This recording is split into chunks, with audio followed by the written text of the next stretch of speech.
इनके बैठे हैं ना, इन सबको लठ मार मार के वहीं भगाएंगे, क्योंकि हमारे पास बजरंग दल इसी काम के लिए तैयार बैठा है। भगवान प्रतिबंधी नहीं, हम बम भी लगाएंगे जरूरत पड़ेगी तो। पर देखिए, किसी देश को तोड़ना और वहाँ पर सेना भेजना आजकल बहुत मुश्किल है, क्योंकि आप जानते हैं कि यूनाइटेड नेशन बैठा है, human rights commission. United nation Israel के लिए नहीं बैठा है जो गाजा पे रोजाना अटैक कर रहा है, यूक्रेन के लिए यूनाइटेड नेशन ही है, केवल भारत प्रेशर में आएगा, या आपके कहने का मतलब? यही मैं बिल्कुल आपकी बात ठीक है, लेकिन हम तो धरने प्रदर्शन अंत तक करते रहेंगे जब तक इस सरकार की नींद नहीं टूटेगी, क्योंकि ये सरकार कबूतर की भांति सो रही है। कबूतर आंख बंद करके बैठा है कि बिल्ली मुझे नहीं खाएगी, लेकिन बिल्ली जरूर खाएगी। की स्थिति से हम सब परिचित हैं कि हमारे बिल्कुल। अरे छोटा भाई आप हमारे को, मुझे पता है, हमारे वो बार-बार सारे जानते हैं, आप भी बार-बार आगे रमाकांत का नाम लेते हैं। थोड़ा सा पीछे हो जाए, मेरा ले लो, बाद में निकल। नमस्कार, इस वक्त मेरे साथ खड़े हैं प्रांत प्रमुख गोरक्षा दल के प्रमुख जगबीर गौड़ जी। जगबीर गौड़ जी, आज यहाँ पर आप एक सांकेतिक आक्रोश प्रदर्शन कर रहे हैं। बांग्लादेश में जो हिंदुओं के ऊपर अत्याचार हो रहा है, क्या आपको लगता है आपके इस सांकेतिक आक्रोश प्रदर्शन से वहाँ पर हिंदुओं पर अत्याचार रुक जाएगा? देखिए, हमारा काम है संदेश पहुंचाना कि हम यहाँ आक्रोश प्रदर्शन कर रहे हैं। अगर ऐसी स्थिति अगर नहीं मानेगी, नहीं सुधरेंगे तो उनका दूसरा बंदोबस्त करना पड़ेगा हमें। किस प्रकार? किस प्रकार का? उन पर प्रतिबंध लगाएंगे।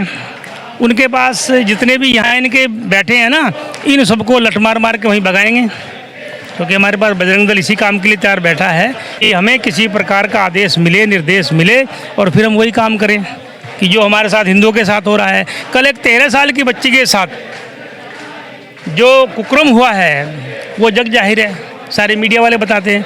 3 दिन पहले एक पत्रकार के साथ जो घटना घटी है वो भी सब ये है। उद्योगपति को छोड़ दीजिए, आप सनातनवाद को छोड़ दीजिए, किसको बकस रहे हैं वहाँ कि जहाँ पर क्या नाम, जो ये सब ताकतें, जिहादी मानसिकता वाले लोग ताकतवर होंगे, वहीं पर ये अपना ये प्रदर्शन करेंगे। और ये करता रहा। इसी चक्कर में इन्होंने 56 राज बना लिए हैं। 56 है ना देश जिनके, तो वो 56 जो देश बने इसी कारण बने हैं। तो इसका भी ये है कि अब हम बैठने वाले नहीं हैं। अब अगर ये नहीं मानेंगे तो सरकार से भी कहेंगे और उससे भी कहेंगे, नहीं तो उसके बाद फिर दूसरा रास्ता है हमारे पास। अनिल जी, मैं आपसे पूछना चाहता हूं, अभी गौड़ साहब ने एक बात कही कि हम प्रतिबंध लगाएंगे। क्या आपके क्षमा याचना, मतलब इस तरह से याचना करने से ही सरकार प्रतिबंध लगाएगी? भगवान प्रतिबंधी नहीं, हम बम भी लगाएंगे जरूरत पड़ेगी तो। नहीं, आप अपनी सरकार से मांग कर रहे हैं, क्या सरकार को इससे पहले आपकी मांग से पहले प्रतिबंध नहीं लगा देना चाहिए? वहाँ जो हिंदू रह रहे हैं वो हमारे भाई हैं। अगर सरकार समय से समझती है तो अच्छी बात है, सरकार को समझना चाहिए। अगर सरकार नहीं समझती है तो इस सरकार को जगाने के लिए, ये बांग्लादेशियों को रोकने के लिए नहीं है, इस सरकार को जगाने के लिए कि आपका दायित्व बनता है कि जो हमारे हिंदू बंटवारे के समय। आपका कहने का मतलब है कि आपके देश की मौजूदा सरकार सो रही है, कहने को वो हिंदूवादी सरकार है। हाँ, लेकिन आप याचना करेंगे सरकार के आगे तो वो प्रतिबंध लगाएंगे। क्या प्रधानमंत्री जी को अब तक ये नरसंहार नजर नहीं आ रहा? गृह मंत्री अमित शाह जी को ये नरसंहार नजर नहीं आ रहा? गौड़ साहब ने बताया कि वहां पर 13 साल की बच्ची के साथ दुष्कर्म हुआ, पत्रकार की हत्या कर दी गई, निर्मम उद्योगपति की हत्या कर दी गई। इसमें 2 बातें हैं। हम कोई राजनीतिक तो नहीं है नहीं, वो क्या डिप्लोमेसी खेल रहे हैं हमें नहीं पता, लेकिन जो हमें दिखाई दे रहा है वो ये दिखाई दे रहा है कि वहाँ दमन हो रहा है, और हमारी सरकार ने अभी तक प्रत्यक्ष कोई कदम नहीं उठाया है। तो हम चाहेंगे कि कोई प्रत्यक्ष कदम उठाए, उनके ऊपर जो आर्टिकल लगवाए जा सकते हैं, जो प्रतिबंध लगवाए सकते हैं, चाहे वो यूएनए के थ्रू हो, जो अपने थ्रू हैं। हम अपने यहाँ से व्यापार बंद कर सकते हैं, उसके यहाँ लाइट देनी बंद कर सकते हैं, अंधेरे में मारे उनको। जी, यही बात मैं रमाकांत जी से पूछना चाहूँगा। रमाकांत जी, जो बांग्लादेश में बिजली सप्लाई हो रही है वो अडानी ग्रुप के द्वारा की जा रही है, और अडानी जी पे आरोप लगाए जाते हैं कि ये बीजेपी का घनिष्ठ साथी है और मोदी जी का मित्र है।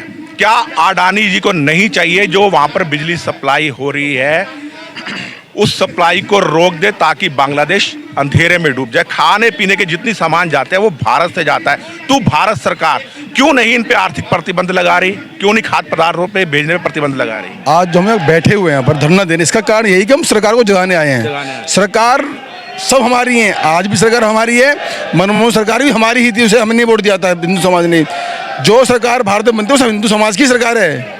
वो हमारे कोई विरोध करता रहे, अलग बात है। देखिए, यहाँ हम बैठे हुए हैं केवल इसलिए बैठे हुए हैं कि हम मांग कर रहे हैं भारत सरकार से भी और अंतर्राष्ट्रीय समुदाय से भी कि इस बात पर प्रतिबंध लगाए।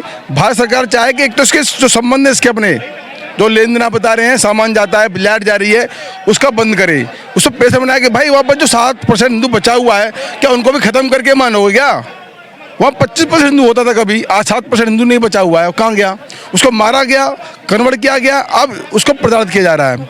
आज उद्योगपति हो, संत समाज के लोग हों, पत्रकार हो, बच्चियाँ हों, बुजुर्ग हों, किसी को भी नहीं समझा जा रहा कि वो कौन है। उसको सिर्फ ये हिंदू है तो मार दो।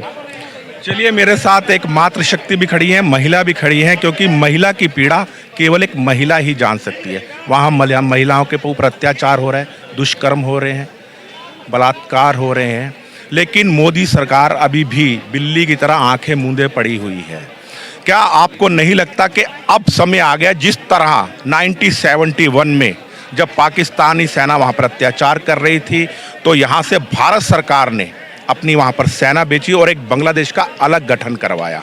तो मोदी जी को क्या सेना नहीं उतार देनी चाहिए ताकि बांग्लादेश के 2 टुकड़े करके वहाँ एक हिंदू राष्ट्र की स्थापना की जाए?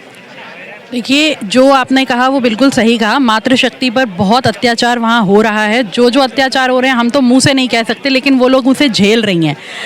रही बात मोदी जी के कर्तव्य की, मोदी जी का कर्तव्य बिल्कुल बनता है कि वहाँ पर देखिए, किसी देश को तोड़ना और वहाँ पर सेना भेजना आजकल बहुत मुश्किल है, क्योंकि आप जानते हैं कि यूनाइटेड नेशन बैठा है, human rights commission. United nation Israel के लिए नहीं बैठा है जो गाजा पे रोजाना अटैक कर रहा है। यूक्रेन के लिए यूनाइटेड नेशन नहीं है, केवल भारत प्रेशर में आएगा। या आपके कहने का मतलब? यही मैं कह रही हूँ कि केवल और केवल हिंदू पर ही इनका जोर चलता है।